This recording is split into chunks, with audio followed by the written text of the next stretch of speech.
proper term involves a number of well-known brand names of drugs, Xanax probably being the most famous. They are basically intended and work well for short-term problems.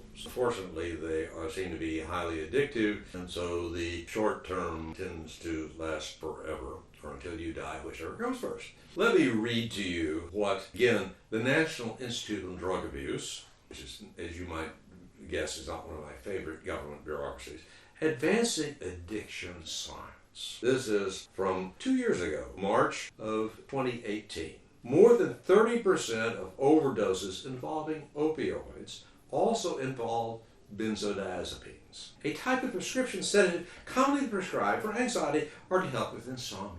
Are you feeling less anxious? Are you going to sleep better already? Well, benzodiazepines, sometimes called benzos, well, only by their family and friends, going up to visit Uncle Benzo, work to calm and sedate a person by raising the level of the inhibitory neurotransmitter GABA.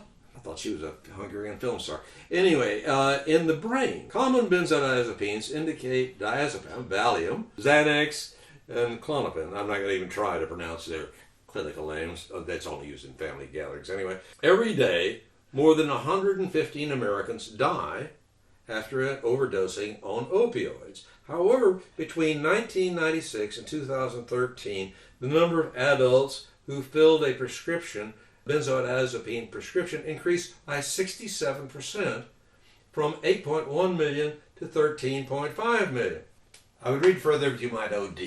Or you might, worse, you might need a benzo by the time you get through reading this stuff. You know, this is the agency, the really strange thing about stuff out of the National Institute of Drug Abuse was you start reading about opioids, but wait a minute, this was about benzos. The whole thing is the world we live in of medically prescribed drugs. Sometimes do not always come from the most legal sources, but you've got, prescription for benzos, and you've got prescriptions for opioids, and you get 50,000 people dead from opioids, and they didn't break out the number of people that are killed by the benzos. That's later and so on. But the fact is that we're dealing here with illegal drugs. On the other hand, no, we're not. We're dealing with legal drugs. Well, unless the fentanyl comes in from China.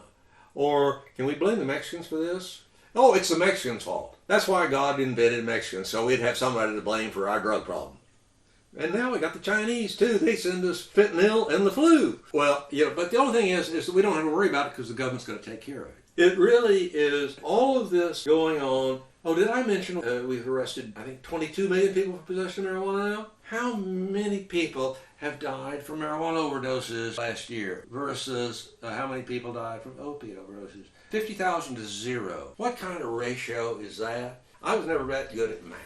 But I think that really doesn't reflect well on opioids. By the way, all of those drugs are in some context or other medically approved. There are none of them in Schedule 1 like marijuana. And this is what we call science. What is science? How much is your grant for? One of the things that to look for when you see a news article about marijuana is, does the article in fact acknowledge that the federal government still limits research on cannabis? You can do research on heroin, you can do research on fentanyl. All of this can be done, but you cannot do research on cannabis. Importance of science in the modern world. We may disagree about this interpretation or that interpretation. There are a lot of very complex questions. Science as a process is essential to the workings of the modern world. You can interpret philosophy, you can interpret a lot of things, but science is essential to the workings of the modern world. And any time that someone blocks research, blocks science, and then especially if they do not have the intellectual honesty to say that the government is blocking research, and they talk about science, and they don't mention that the government is blocking research, they don't acknowledge this whole process, then what is the purpose of science? How is science working in this process? It is, in fact, an instrument of power. And it is an instrument of power over you. Now, American seniors have grown up lived all of our lives with this. That butter's good, butter's bad, salt's good, salt's bad, sugar's good, sugar's bad. Oh, well, at least one thing's consistent all through this, marijuana's been bad. And now then, as we get a bit further along in life, where aches and pains and serious injuries and illnesses and so on really are not simply a distant threat, but a real current threat. We are concerned about the cost of medicine, because it is twice as expensive in the U.S. as it is any place else in the world, and often quite multiples. And the terrible side effects, of so many of these drugs. This is not a cultural issue. My generation, we thought marijuana was a cultural issue. Beginning with the AIDS epidemic, we really began to see in public, this is not a cultural issue.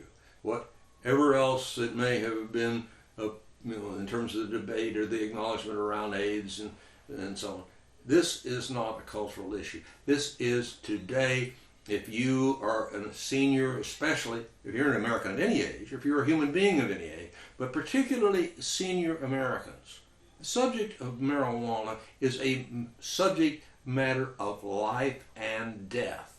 And it is also a matter of the quality of life and death. We're all going to die.